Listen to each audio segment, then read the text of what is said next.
Olá, meus irmãos, tudo bem com vocês? Então, hoje eu quero deixar com vocês um vídeo aqui, que foi um vídeo que foi gravado assim bem informal, tá? Um bate-papo que eu tive com o irmão Ricardo, que na hora que a gente estava conversando, veio algumas informações e eu achei importante de gravar. E eu gravei essas informações, eu deixei gravado ali e eu achei interessante compartilhar com vocês esse nosso bate-papo.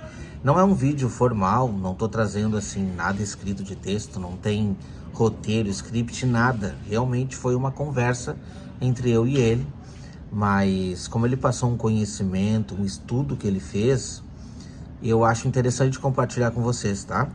Então eu vou soltar o vídeo aqui, não tem introdução, porque como eu falei, eu estava numa conversa e eu gravei, tá? Não é um vídeo que vai ter uma introdução, é realmente um bate-papo sobre os tempos determinados. Só que eu acho importante compartilhar com vocês, tá? A gente está tratando ali de algumas datas, mas assim, nós não estamos aqui com intuito e interesse de firmar nada, tá? De afirmar nada com relação a essas datas determinadas.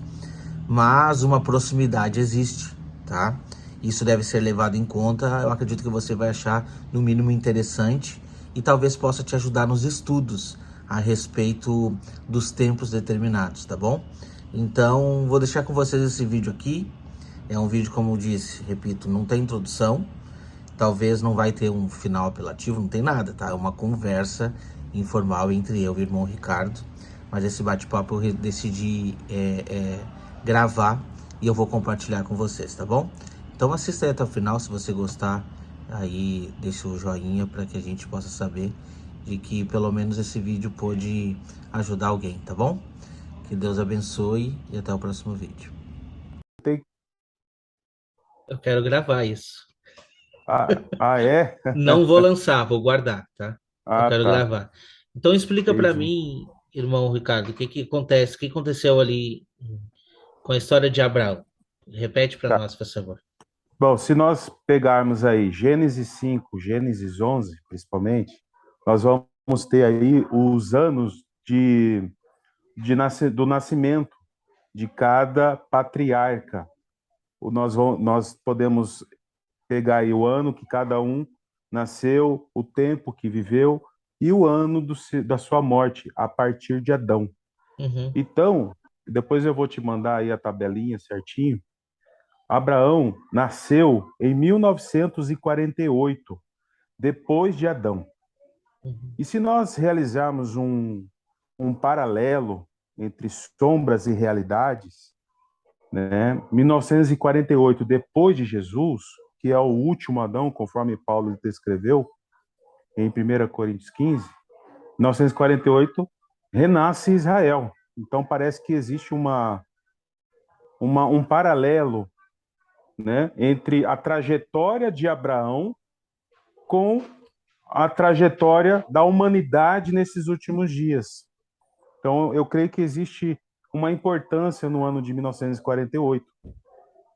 E, se nós olharmos a trajetória de Abraão, foi a trajetória onde Deus demarcou o período de anos. Por exemplo, quando Deus chama Abraão, em Gênesis 12, sai de tua terra, da casa de teu pai, e vai para uma terra que eu te mostrarei, Gênesis 12, Abraão tinha 75 anos.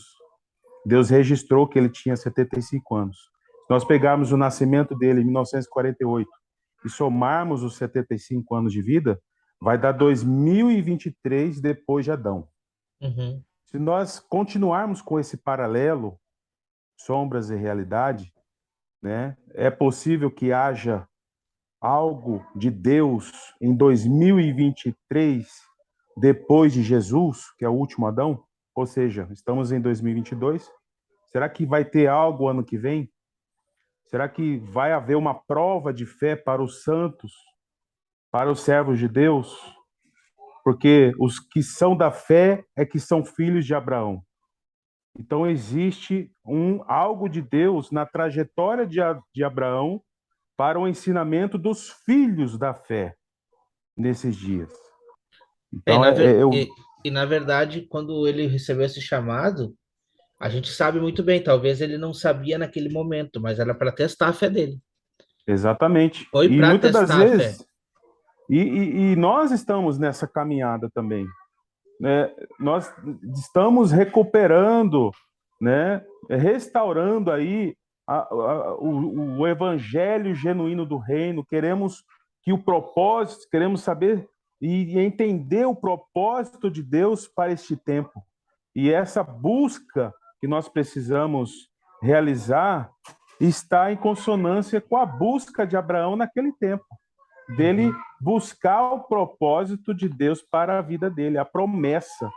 E essa promessa que aponta para Isaac, né, está em conexão com a nossa vida também. Não é? A gente faz a conexão de Gálatas 4, né? Os que são da promessa são aqueles que apontam para Isaac. E se Uhum. nós continuarmos aí com essa trajetória de Abraão, é, a gente percebe algumas conexões interessantes. Por exemplo, a separação de Abraão e Ló, eu vejo aí algo interessante, onde dois não vão conseguir caminhar juntos, duas pessoas, né? Em contrário com as duas testemunhas que elas andarão juntas, eu percebo aí que vai haver uma separação daqueles que de fato estão entendendo o propósito de Deus para esses dias, com aqueles outros domésticos da fé que são piedosos como Ló, mas que não conseguem entender Tu o vê só que propósito de interessante. Deus. Agora você falou, eu fiquei pensando. Deus mandou dois anjos literais, como duas testemunhas, para avisar a uma cidade, na verdade, né? Foi para Ló, mas foi para avisar uma cidade de que ele iria destruir aquela cidade. E a gente vê um contraste exatamente com as duas testemunhas comunicando o povo para sair da grande Babilônia. Porque, querendo ou não, ela vai ser destruída. Olha só, realmente é Verdade. muito interessante. E agora Sim, fiquei pensando em outro ponto que talvez depois o irmão pode olhar aí as datas também, porque agora me deixou intrigado. Porque primeiro, Abraão teve um filho que não era o filho da promessa. E a exato. gente sabe muito bem para que lado pendeu esse filho, e nós sabemos muito bem que deste lado aí vai vir coisa ruim para nós aqui. Deste lado, Exato. né? Exato, Então, por conta de depois. uma decisão, né, da Sara, Isso, dela não conseguir esperar a promessa, ela tomou uma exato. decisão errônea. Tu vê só, e a gente, pelo menos eu nunca me atentei a isso, mas depois sim nasce o filho da promessa, né? Depois de algum tempo, Exatamente. eu não sei realmente, eu não sei aqui de cabeça qual é o hiato de tempo entre um filho e outro, mas O hiato de tempo é de 14 anos, dois tempos de 7. há 14 anos entre um filho e outro, né? Exato. Interessante. Então, a trajetória de Abraão é muito interessante e conecta com os eventos dos últimos dias. Né? O nascimento de Ismael, por exemplo, Deus demarcou o ano ali. Abraão tinha 86 anos. Ou seja, Ismael nasceu em 2034 depois de Adão. E isso tudo que eu estou falando, a gente consegue descobrir na Bíblia, porque Deus demarcou ali o período. Né? E aí, em decorrência dessa decisão de Sara, de optar de Ismael nascer, Deus determinou aí, houve um hiato de silêncio. Deus não falou com Abraão até ele chegar aos 99 anos. Foram 13 anos de silêncio de Deus, né? Imagina só a angústia por conta de uma decisão errada de Sara e de Abraão também ser conivente com a decisão dela, né? E muito interessante essa questão da mudança do nome de Abrão para Abraão. Isso aconteceu quando ele tinha 99 anos. Isso também está registrado na Bíblia, né? A circuncisão, né, que aconteceu com essa mudança do nome, a circuncisão não só dele, mas também Ismael participou dessa circuncisão, apontando aí para e isso está escrito, né? Estatuto perpétuo, a circuncisão. E a gente vê pela palavra circuncisão do coração, né? Esse estatuto perpétuo apontando para a promessa, né? Do oitavo dia, porque a circuncisão acontecia no oitavo dia, apontando para a eternidade. E você vê muitas passagens, muitas palavras importantes que conectam com essa questão dos últimos dias. Por exemplo, outro exemplo, a batalha dos 5 reis contra 4, né? Que Kedorlaomer, rei de Elão, que comandou os reinos do norte contra os reinos do sul. Ele foi vencedor, apontando para a batalha do rei do norte contra o rei do sul, que está em Daniel 11, que também aponta para o conflito dos últimos dias, onde o rei do norte aponta para o anticristo, né? Outro ponto interessante também. E o nascimento de Isaac, né? Que para mim é algo assim muito importante. Aconteceu quando Abraão tinha exatamente 100 anos, ou seja, dois jubileus, né? Então aponta aí também, faz conexão com o jubileu, né? O nascimento de Isaac, e principalmente algo que Deus registrou na Bíblia, somente para o nascimento de Isaac, Deus usou 3 vezes a palavra moed, tempo determinado. Ele falou para Abraão e para Sara: no tempo determinado, Isaac vai nascer, por 3 vezes. Então, uma conexão importante, a gente sabe que Isaac é a figura de Cristo. Né? E Isaac nasceu em 2048, depois de Adão. Então, essas datas que você mencionou, os estudos do pastor Igor, do pastor Pedro, mencionando essas datas, tem proximidade, né? Lógico que a gente não fica, né? Não fica assim com essa questão das datas, porque é uma tentação que às vezes faz a gente se afastar um pouco dos eventos. Mas é algo que aos poucos eu creio que o Senhor vai dando revelação para cada um de nós, Não, é até para que nós tenhamos aí. no mínimo interessante de analisar. No mínimo. Sim, é o que eu estou colocando no livro, tá? Só que tem um detalhe: no livro desse do Moed, se você está lendo só o primeiro capítulo, essa sombra e realidade da trajetória de Abraão está no capítulo 8. Só que eu não vou colocar as datas. Por quê? Porque nem todo mundo tem a maturidade assim de olhar para os eventos, de olhar os ensinamentos da palavra. Eles olham a data, cara, e não tiram o olho da data. Então eu vou Daqui a tirar as pouquinho vão estar datas e vou dizendo que tu colocar. tá colocando data para a volta de Jesus, né? Daqui a pouquinho. Exato, aí fica aquela coisa, entendeu? 2048, Jesus volta. Não é o que eu quero mostrar, mas eu quero deixar mais ênfase nos eventos da trajetória de Abraão. Aí, claro, quem estudar, buscar, vai encontrar as datas, mas aí fica a critério daquela pessoa. Eu acho que o Senhor vai motivar o coração daquele que tem maturidade de ir mais além, mas aí Deus vai dar isso, entendeu? Assim como Deus deu para mim, e que eu, com maturidade, com Mas, tá, mas humildade, a deixa eu gente te vai perguntar. buscando. Mas dentro desse tempo aí, tu que tá mais acostumado com as datas, quando que Sodoma e Gomorra foi destruído? Aproximadamente. Foi no limiar de 2000, antes de Isaac nascer.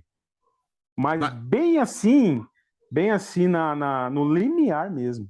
Depois que que Abraão interessante. fez 99 anos, fez a circuncisão, né? Antes de Isaac nascer, teve Sodoma e Gomorra. Que Então, assim, aponta as duas testemunhas e aponta a queda para o da Grande Armagedon. Babilônia. Exato. Aponta para o Armagedon, o lagar da ira de Deus. E se você olhar o evento de Sodoma e Gomorra, a saraiva de pedra e fogo lembra o juízo de fogo no Armagedon. Então, assim, são eventos que têm muitas conexões fortes, né?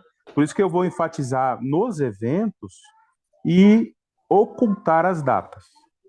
Perfeito. para a Não, pessoa olhar o evento, né? muito bom, muito bom. Isso é Depois eu interessante te mando a demais. tabelinha para você, para ficar mais claro assim as datas, né? Uhum. E essa de Ismael é muito interessante, né? Porque o povo do príncipe que há de vir, que destruiu Jerusalém no ano 70, eram legiões romanas, só que com etnias árabes. E a gente sabe que o E olha pai só dos que, árabes foi Ismael. sim, e olha só que interessante. Você está falando aí de um hiato de 14 anos entre Ismael e Isaac, tá? Aí as pessoas dizem, não, mas o que vai surgir é uma semana, é a última semana. Tudo bem, mas quando a gente vai lá para as 2.300 tardes e manhãs, exatamente o ponto que nos faz ligar entre Alexandre o Grande e os últimos eventos, que nos faz entender que essas 2.300 tardes e manhãs irão seguir avante, por mais que Alexandre o Grande já esteja morto, ali fala dos prevaricadores. Então, Aham. e a descendência local, por todos os estudos, é perfeito, tá? Faz essa conexão perfeita com Ismael e para onde foi Sim, espalhada ali aquele povo naquela época. é, sim. Então, não tem desconexão. E a questão é nós olharmos para os prevaricadores que estarão se levantando. Então, o que eu quero dizer com essas datas? É, esses acordos, eles já vão começar algum tempo antes. Não espere que, pum, surgiu o Santo... O anticristo, ele não vai surgir do nada. Ele vai surgir de coisas que já estão acontecendo, de acordos, de falsas uniões, entende?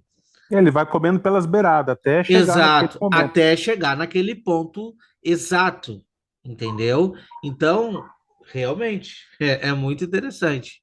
Quando a gente vai somar tudo isso, né? É, E aí as datas das 2.300 tardes e manhãs, que tem início, né? Como que diz assim, ó, a visão teve início com a guerra, né? Com a briga entre o bode e o carneiro, Alexandre, o rei da Grécia, contra o rei da Pérsia, os medo-persas, né? E ali a data iniciando 331 antes de Cristo, que foi a data desta guerra. É...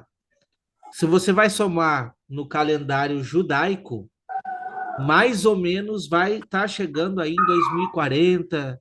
Eu posso botar uma margem de erro para mais. Eu acredito que seja para mais e não para menos, tá? Essa margem de erro, né? E tem outros cálculos de outros irmãos, até o pastor Igor fez um vídeo ano passado, e ele chega aí próximo de 2049. Então quer dizer, né? O absurdo aqui é se a gente chegar e pegar e marcar uma data. Aí sim é um absurdo.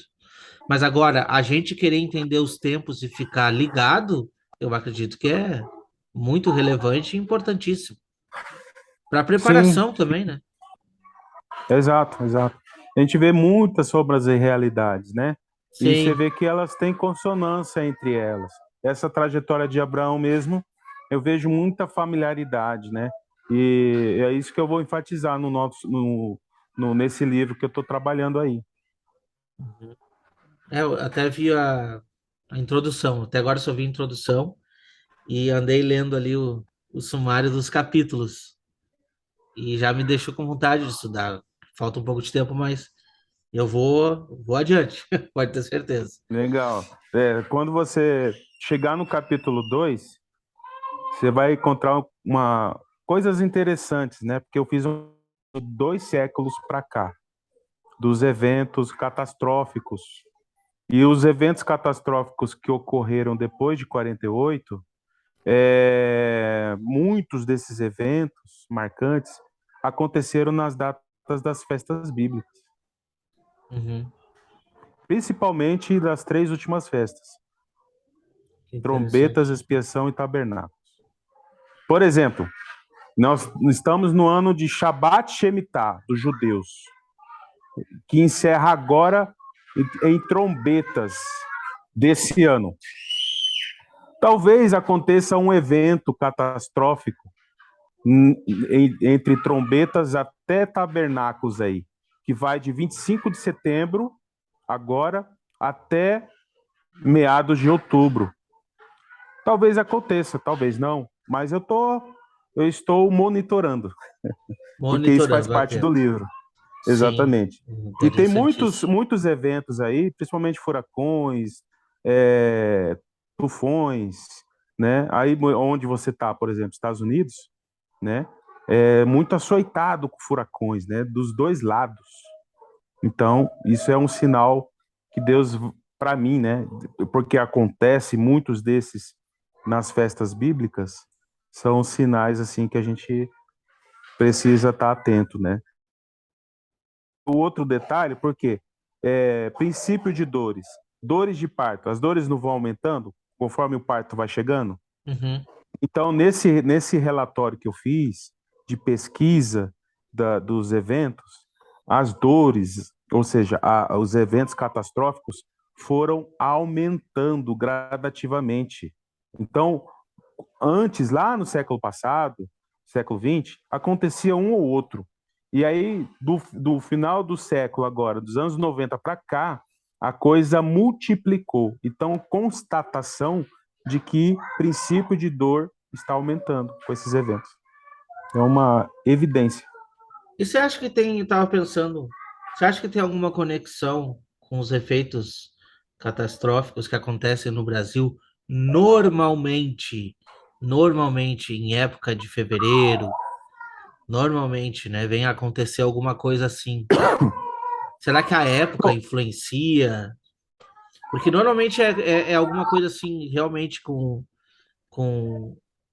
né, deslizamento ou inundação, né? No Brasil, não acontece eventos que estão que se conectam com as festas.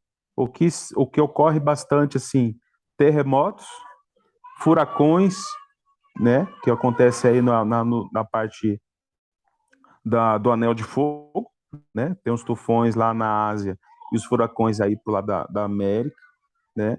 E parece que o Brasil, por mais que tenham esses catástrofes de enchentes e tudo mais, eles não chegam perto a essas outras catástrofes, entendeu? E essas Uhum. catástrofes maiores, é, muitos deles acontecem nesses períodos de ano sabático, né? E nessas datas festivas aí, bem interessante. Por exemplo, o maior furacão que já aconteceu, Katrina, aconteceu num período de festa, de ano sabático, por exemplo, Olha só. né?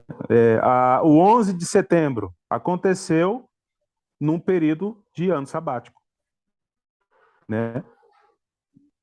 O crash de 29, a Grande Depressão, a crise do petróleo de 73, de 79, alguns terremotos bem pesados, aquele tsunami lá de 2004 na Indonésia, aconteceu tudo nesses períodos E a sabáticos, crise né? imobiliária de 2008 também não? Também teve uma depressão entre 2008 e 2009, teve uma depressão econômica. Está relatado. E eu não coloquei tudo no livro. O que eu fiz? Eu fiz apêndice, E, o- e porque é o, muita coisa. e o Covid? Covid aconteceu também no período sabático, bem no start do período. Olha só. Não, no encerramento do período, do ano sabático após 1948. É. Então são coisas assim que nos faz pensar, né? Exato. Então, assim, no mínimo, faz a gente refletir, sabe? Porque Deus quer chamar a atenção da humanidade para as festas. As festas Sim, são tão sim. importantes e eu vejo, no, pelo menos isso, Deus chamando a atenção da humanidade para entender a mensagem dele nas Escrituras, principalmente os tempos determinados, os moedes, as Então, festas. é exatamente até interessante que, que eu botei aqui, até vou confessar para os irmãos, botei a gravar o vídeo aqui, mas a gente estava batendo um papo aleatório. E aí eu disse, não, deixa eu gravar isso aqui. Mas interessante que hoje era um dia que nós iríamos gravar sobre os selos, né? E É, aí a gente fez algumas reflexões ali, e por algum imprevisto o irmão Wagner não pôde, nós iremos gravar amanhã. Então, você que está vendo esse vídeo, no outro dia é que nós gravamos o episódio número 30 do podcast sobre Apocalipse 5.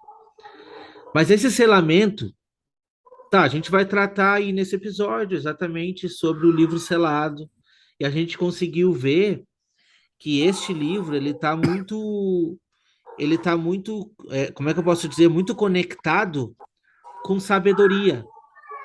Ele está muito conectado com a busca. Por quê?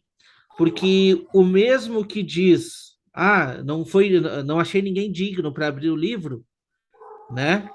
Então, João, ali chorando, né? Relata ali, todo falando de cabeça. João relata, chorou ali com tudo que ele ouviu. E um dos anciãos é que diz para ele: não, o cordeiro foi morto e por isso ele é digno de abrir o livro selado. Quando a gente vai para Daniel, a gente vê, né, que tem uma ordem. Daniel, não te preocupe, porque esse livro está selado até o tempo do fim. Interessante que diz, no mesmo ponto, que nos últimos dias o saber, a ciência se multiplicará. E eu não acredito que essa ciência seja a ciência da ciência do mundo, não. A ciência do livro, o saber, é o que eu acredito. E eu não estou falando aqui somente do livro de Daniel, não. Eu estou falando da palavra de Deus no geral. No geral. E aí, quando a gente entra, propriamente dito, nos selos, a gente já vê coisas acontecendo ali que tem conexão com esses pontos de catástrofes, porque até comentamos que não tem como desconectar os selos das trombetas, eles estão praticamente conectados e irão acontecer no mesmo tempo, porque o Apocalipse ele vai para frente, ele volta. Então é muito interessante, né? Porque o momento que a igreja está sendo selada é o mesmo momento em que Deus está derramando a sua ira, né? Sobre os que estão principalmente aceitando a marca da besta naqueles últimos dias. Verdade. Infelizmente, muitos têm o entendimento assim do avivamento de uma maneira equivocada ou limitada. E esse avivamento que vai acontecer nos últimos dias não é um avivamento só de alegria, de encher do espírito, e como acontece nas igrejas que a gente vem percebendo, ou como aconteceu em alguns avivamentos passados. É um avivamento de chuva serôdia, é uma chuva serôdia de um intenso agir de Deus sobre a terra.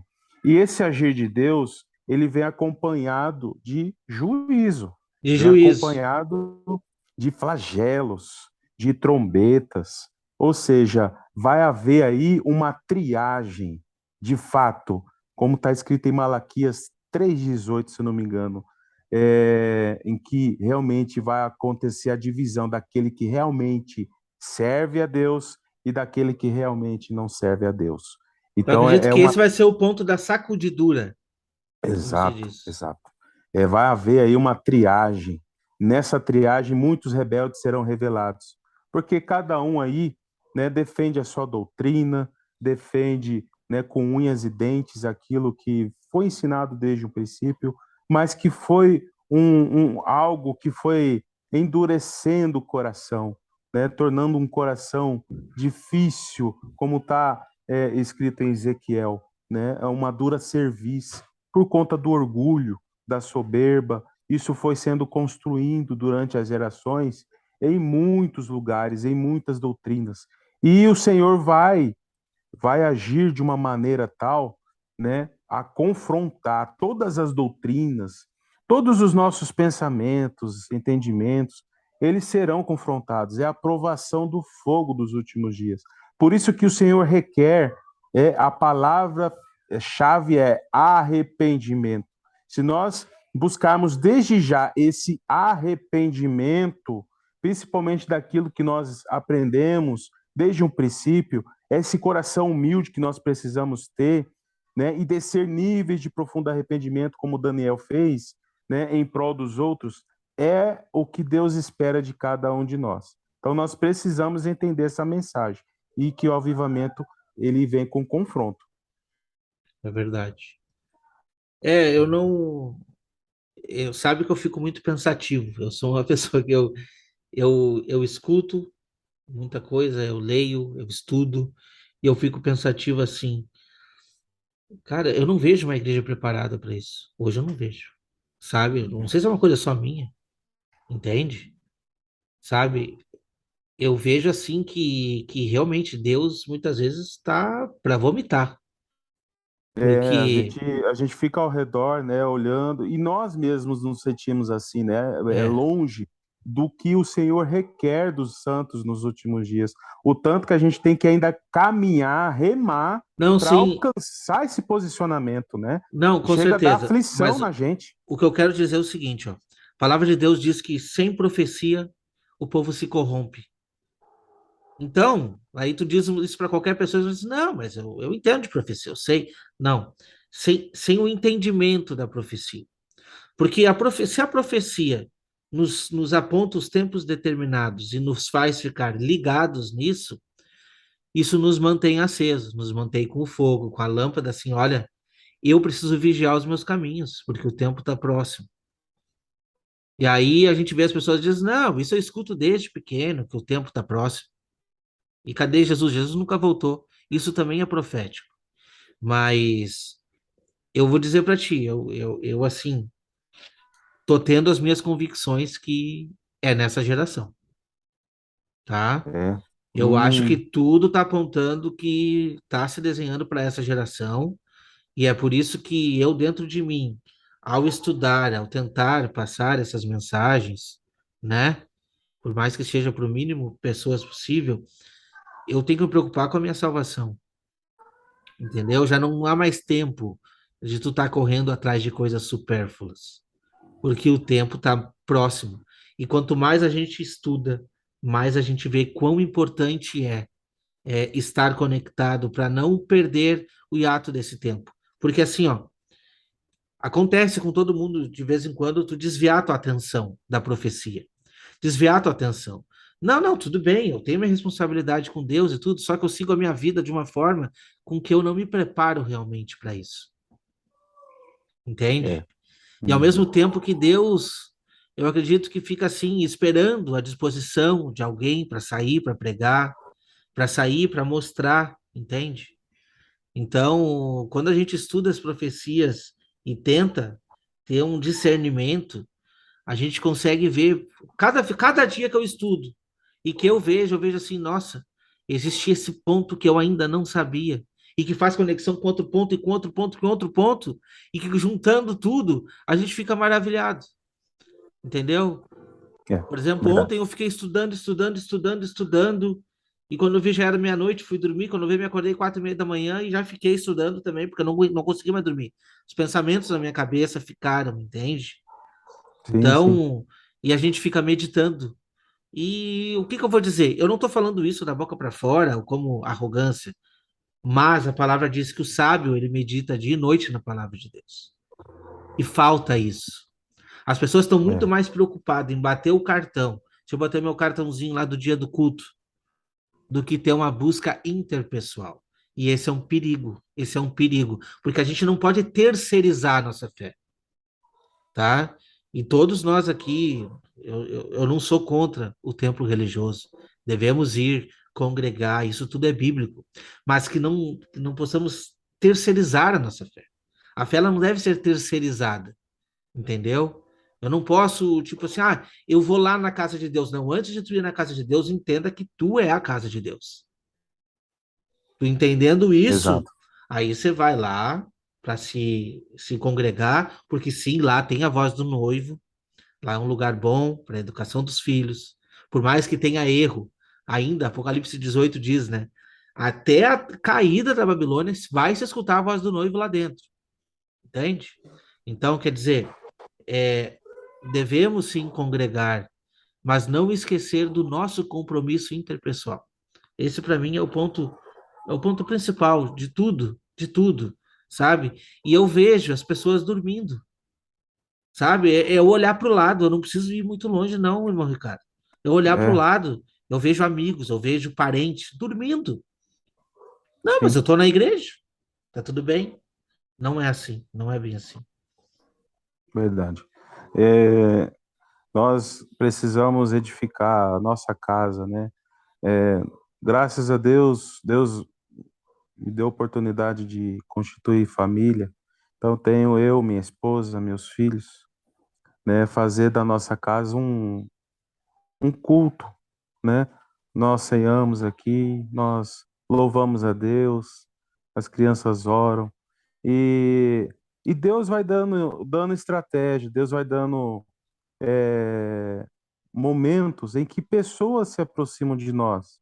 E aí a oportunidade, né, de quando as pessoas entram na nossa casa, elas serem alimentadas com o fruto que nós geramos dentro da nossa casa, né? Sim, No culto que nós fazemos aqui em casa, dos momentos da mesa posta, por exemplo, momento da mesa, quando nós compartilhamos da palavra, quando nós realizamos as refeições e nós falamos de Deus e nós louvamos, as pessoas que nos visitam são alimentadas pelos frutos que nós geramos aqui dentro, pelo culto que uhum, fazemos dentro da nossa casa. E claro, né, quando vamos a uma congregação, né, adorar a Deus lá com os domésticos da fé, lá é o reflexo do que eu já faço aqui dentro da minha casa. sim. Então, infelizmente, as coisas, os valores estão invertendo. As pessoas querem encontrar Deus lá, mas Deus espera elas aqui dentro da nossa própria casa, do nosso próprio lar. Então, valores são invertidos e são coisas tão sutis que acontecem, as sutilezas do inimigo, né, que vão invertendo esses valores de uma maneira que nós não percebemos, infelizmente. É, irmão, exatamente isso. Então, o ponto familiar, ele é um ponto muito importante, porque a palavra diz, né? Ainda que eu falasse milhares de línguas, ainda que eu profetizasse, talvez, entendesse de profecia, qualquer coisa. Sem amor, nada seria. Então, Verdade. a nossa casa, ela precisa estar em harmonia, isso é verdade. E quando eu falo nossa casa, é nossa família, é nós com nós mesmos, né? Exato. As pessoas têm que entender o mandamento, né? Eu sempre digo isso. O mandamento diz o seguinte, ó. Tem o primeiro mandamento, ame a Deus sobre todas as coisas. E o segundo, ame o teu próximo como a ti mesmo. E as pessoas às vezes se preocupam, tá, eu tenho que amar meu próximo. Não, tu tem que amar teu próximo como a ti mesmo. E muitas vezes a gente empenha um amor a uma pessoa ou a uma outra coisa e acaba deixando a gente mesmo de lado. E nós precisamos entender que nós somos a morada de Deus. Verdade. Nós somos o templo do Espírito Santo e a gente precisa cultivar, limpar e deixar essa morada agradável, sabe? Isso evita Sim. doença, isso evita problema psicológico e isso nos mantém alinhado para resistir às tentações do pecado todos os dias, né? Verdade. Verdade. Mas foi bom conversar contigo, eu acabei gravando aqui. Legal, Vai, cara. vai, Legal. vai dar um videozinho aqui, depois eu edito, aí eu te passo, tu põe no teu canal também. Tá bom. Maravilha. Tá bom? Ótimo. Então tá, meu mano. Fica com Deus aí, a gente grava amanhã, pode ser? Pode, pode. Tranquilo. Vai ser bom, vai ser bom. Vai ser muito bom. É. Eu O Wagner tem vou. que estar junto, né? Não, tem que estar junto, senão não tem graça, é verdade. É. Tá bom? Um abraço pra Legal, vocês, cara. sua família aí. Fica com Deus. Um abraço para vocês aí também. Tá bom, valeu.